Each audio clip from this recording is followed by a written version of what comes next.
Bagaimana Bunda Maria pada masa kecilnya? Apakah Bunda Maria mengalami kesulitan-kesulitan hidup? Waktu malaikat datang, apakah Bunda Maria sedang berdoa? Ketika Bunda Maria mengandung, apakah muncul cerita-cerita miring tentang Bunda Maria? Apakah Bunda Maria melahirkan anak lainnya setelah melahirkan Yesus? Saudara-saudari terkasih, salam jumpa kembali, saya Romo Leba, SMM. Saudara-saudari, ada beberapa pertanyaan dari umat Katolik tentang kehidupan Bunda Maria. Bagaimana latar belakang keluarganya? Bagaimana Bunda Maria pada masa kecilnya? Apakah Bunda Maria mengalami kesulitan-kesulitan hidup? Waktu malaikat datang, apakah Bunda Maria sedang berdoa? Ketika Bunda Maria mengandung, apakah muncul cerita-cerita miring tentang Bunda Maria? Apakah Bunda Maria melahirkan anak lainnya setelah melahirkan Yesus? Pertanyaan-pertanyaan ini mungkin juga menjadi pertanyaan bagi banyak orang Katolik yang lain. Pertanyaan-pertanyaan ini muncul karena informasi tentang Maria dalam keempat Injil memang sangat sedikit. Lalu di manakah kita bisa mendapatkan informasi tentang Bunda Maria?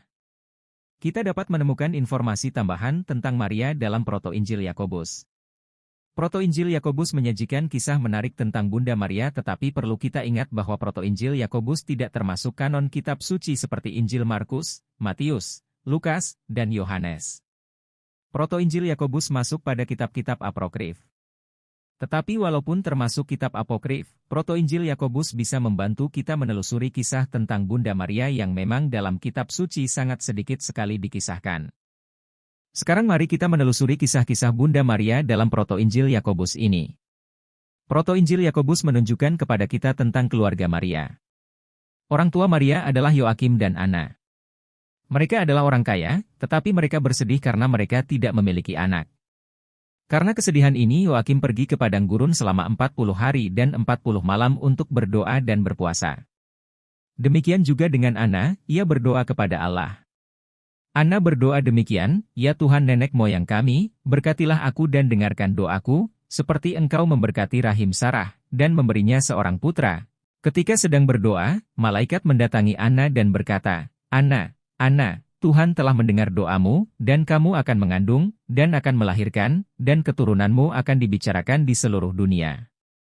Dan Anna menjawab, "Demi Tuhan, Allahku yang hidup, jika aku melahirkan anak laki-laki atau perempuan, aku akan membawanya sebagai hadiah kepada Tuhan, Allahku, dan akan melayani Allah dalam hal-hal kudus sepanjang hari-hari hidupnya." Malaikat Tuhan tidak hanya mendatangi Anna tetapi juga mendatangi Yoakim. Malaikat berkata kepada Yoakim, Yoakim, Tuhan Allah telah mendengar doamu. Lihatlah, istrimu Anna akan mengandung. Kedatangan malaikat yang membawa kabar bahwa mereka akan memperoleh anak, membuat mereka bersuka cita. Pada bulan ke-9, Anna melahirkan. Dan dia berkata kepada bidan, "Apakah anakku laki-laki atau perempuan?" Dan bidan berkata, "Seorang gadis." Kemudian Anna berkata, "Jiwaku telah diperbesar hari ini." Saudara-saudari, setelah menunjukkan bagaimana kelahiran Maria, Proto-Injil Yakobus menceritakan juga bagaimana perkembangan Maria kecil walaupun tidak menjelaskan secara detail setiap peristiwa kehidupan Maria, tetapi menggambarkan peristiwa-peristiwa penting dalam kehidupan Maria. Peristiwa penting pertama yang dikisahkan oleh Proto-Injil Yakobus adalah bagaimana Maria diberkati oleh para imam ketika ia berumur 1 tahun. Ketika Yoakim membawa Maria kepada para imam, dan mereka memberkatinya, dengan mengatakan, "Ya Tuhan Bapa kami, berkati anak ini, dan berikan dia nama abadi untuk dinamai di semua generasi." Dan dia membawanya ke imam kepala, dan mereka memberkatinya, dengan mengatakan, "Ya Tuhan yang Maha Tinggi, pandanglah anak ini, dan berkatilah dia dengan berkat terbesar selamanya." Saudara-saudari, ketika Anna menerima kabar dari malaikat, ia berjanji akan membawanya kepada Allah dan anaknya akan melayani Allah. Maka pada umur 3 tahun mereka membawa Maria ke bait suci atau bait Allah. Ketika di bait Allah imam menerima, menciuminya, dan memberkatinya serta berkata, "Tuhan telah mengagungkan namamu di semua generasi. Di dalam kamu, pada hari-hari terakhir, Tuhan akan menyatakan penebusannya kepada anak-anak Israel."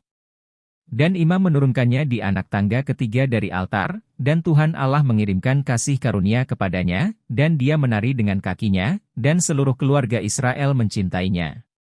Dan orang tuanya turun dengan heran, dan memuji Tuhan Allah. Dan Maria berada di bait suci Tuhan seolah-olah dia adalah burung merpati yang tinggal di sana, dan dia menerima makanan dari tangan seorang malaikat. Selanjutnya Proto-Injil Yakobus mengisahkan tentang bagaimana Maria bisa bertunangan dengan Santo Yosef. Para imam di bait Allah melihat bahwa Maria sudah berumur 12 tahun dan mereka khawatir bahwa Maria akan mencemarkan bait Allah. Maka imam besar berdoa kepada Allah untuk Maria. Maka datanglah malaikat Tuhan dan berkata, "Pergilah dan kumpulkan para duda dari orang-orang Israel, dan biarkan mereka membawa masing-masing tongkatnya. Dan Tuhan akan menunjukkan tanda dan dia akan menjadi istrinya." Di antara para duda yang ikut berkumpul, Santo Yosef ikut hadir. Ketika di bait Allah, Yosef mengambil tongkatnya. Ketika Yosef mengambil tongkatnya, seekor merpati keluar dari tongkat itu, dan terbang di atas kepala Yosef. Dan imam itu berkata kepada Yosef, "Engkau telah dipilih untuk menjaga perawan Tuhan." Tetapi rupanya walaupun ia terpilih, Santo Yosef tidak begitu saja menerima pilihan itu. Santo Yosef merasa dirinya sudah tua dan memiliki anak, sedangkan Maria masih gadis. Tetapi imam di bait Allah mengingatkannya bahwa ia harus lebih takut pada Allah. Maka ia membawa Maria ke rumahnya. Ia menempatkan Maria di rumahnya, sedangkan ia sendiri pergi untuk membangun rumah untuk dirinya sendiri.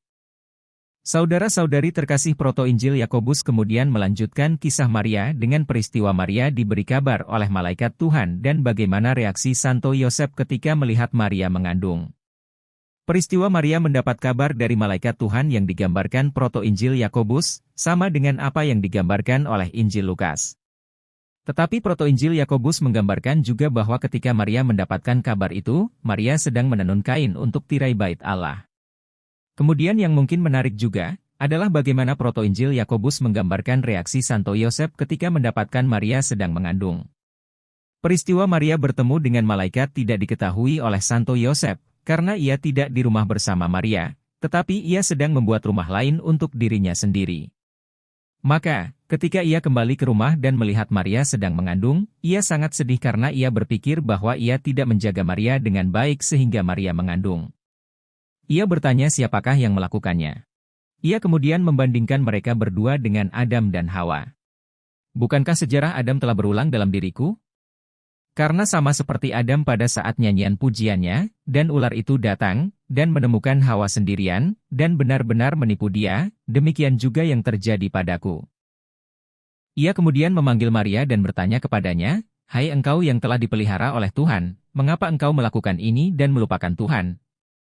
Mengapa engkau merendahkan jiwamu, engkau yang dibesarkan di ruang Maha Kudus, dan yang menerima makanan dari tangan malaikat?" Kemudian dengan sedih Maria menjawab, "Saya tidak bersalah, dan tidak mengenal siapapun." Dan Yosef berkata kepadanya, "Lalu dari manakah yang ada di dalam rahimmu?" Dan Maria berkata, "Demi Tuhan, Allahku yang hidup, aku tidak tahu dari mana." Ia mempertimbangkan apa yang harus dilakukan sehubungan dengan peristiwa yang terjadi pada Maria. Ia berpikir untuk menyembunyikan hal itu atau membeberkannya kepada orang lain. Tetapi di sisi lain, yang ada di dalam diri Maria adalah berasal dari malaikat. Kemudian, seperti tertulis dalam Injil Matius, seorang malaikat Tuhan menampakkan diri kepadanya dalam mimpi, berkata, "Jangan takut untuk menerima gadis ini, karena apa yang ada di dalam dirinya adalah dari Roh Kudus, dan dia akan melahirkan seorang putra, dan kamu akan menamakan dia Yesus, karena dia akan menyelamatkan umatnya dari dosa mereka." Lalu bagaimana tanggapan orang-orang dengan apa yang terjadi pada Maria dan Yosef? Ketika Hanas, sang juru tulis, datang menemui Yosef untuk bertanya mengapa Yosef tidak datang pada pertemuan, ia melihat Maria yang sedang hamil.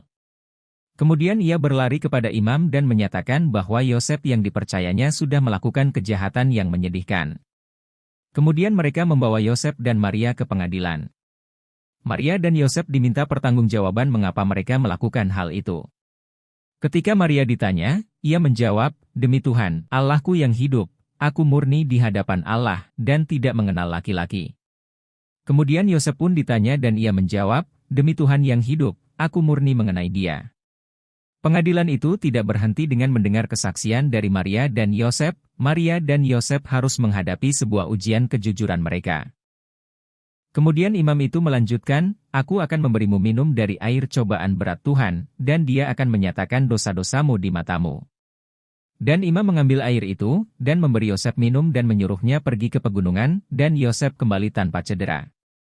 Dan imam memberi Maria air itu kepada Maria juga, dan menyuruhnya pergi ke pegunungan, dan Maria kembali tanpa cedera. Semua orang heran bahwa dosa tidak muncul dalam diri mereka. Saudara-saudari, dari kisah tadi kita bisa melihat bahwa ternyata, setelah Maria mendapat kabar bahwa ia akan melahirkan dari Roh Kudus, tidak serta-merta semuanya menjadi mudah dan menyenangkan. Setelah Maria dan Yosef dinyatakan tidak bersalah, Proto-Injil Yakobus melanjutkan kisah Maria dengan mengkisahkan bagaimana Maria melahirkan. Kisah Maria melahirkan diawali dengan perintah Kaisar Agustus untuk sensus penduduk. Maria dan Yosef mengadakan perjalanan ke Yerusalem untuk melakukan sensus tersebut. Di tengah jalan, Maria melahirkan dan Yosef membawanya ke sebuah gua. Kemudian ia mencari seorang bidan. Proto-Injil Yakobus menjelaskan apa yang terjadi ketika bidan itu masuk ke dalam gua tempat Maria. Mereka berdiri di tempat gua itu, dan lihatlah awan bercahaya menaungi gua itu. Bidan itu berkata, "Jiwaku telah diperbesar hari ini, karena mataku telah melihat hal-hal yang ajaib, karena keselamatan telah disampaikan kepada Israel." Dan segera awan itu menghilang dari gua, dan cahaya besar bersinar di dalam gua, sehingga mata tidak dapat menahannya. Dan sedikit demi sedikit cahaya itu berangsur-angsur berkurang, sampai bayi itu muncul, dan menyusu pada ibunya, Maria. Bidan berteriak, dan berkata, "Ini adalah hari yang luar biasa bagi saya, karena saya telah melihat pemandangan yang aneh ini." Dan bidan keluar dari gua, dan Salome bertemu dengannya. Dan dia berkata kepadanya, "Salome, Salome, aku punya pemandangan aneh untuk diceritakan kepadamu, seorang perawan telah melahirkan, sesuatu yang tidak alami." Kemudian Salome berkata, "Demi Tuhan, Allahku yang hidup, kecuali aku menusukkan jariku, dan memeriksa bagian-bagiannya, aku tidak akan percaya bahwa seorang perawan telah melahirkan." Salome meletakkan jarinya kemudian berteriak dan berkata, "Celakalah aku karena kesalahanku dan ketidakpercayaku karena aku telah mencobai Allah yang hidup. Lihatlah tanganku terkulai seperti terbakar oleh api." Lalu Salome berdoa kepada Allah dan memohon pengampunan. Saudara-saudari, dari kisah Proto-Injil Yakobus ini, kita bisa melihat bahwa Maria juga mengalami kesulitan-kesulitan hidup, terutama berkaitan dengan tugas yang diberikan Allah kepadanya untuk melahirkan Yesus. Kedua, Proto-Injil Yakobus menggambarkan kepada kita bahwa Maria memang seorang perawan, baik perawan dalam arti fisik maupun perawan dalam arti kesucian hidup. Keperawanan ini terjadi baik sebelum Maria melahirkan, maupun ketika ia melahirkan. Kemudian apakah Maria memiliki anak setelah Yesus? Dalam Proto-Injil Yakobus tidak menjelaskannya tetapi menunjukkan bahwa Santo Yosef sudah tua sehingga ia juga menolak bertunangan dengan Maria yang masih gadis. Kemudian mendirikan rumahnya sendiri, sehingga kita bisa menyatakan bahwa Maria tidak mempunyai anak lain selain Yesus. Saudara-saudari, demikianlah penelusuran kita akan kisah-kisah tentang Bunda Maria dalam Proto-Injil Yakobus. Semoga kisah-kisah Proto-Injil Yakobus ini dapat menjawab beberapa hal keingintahuan kita tentang kehidupan Bunda Maria dan menambah pengetahuan kita. Shalom, Tuhan memberkati.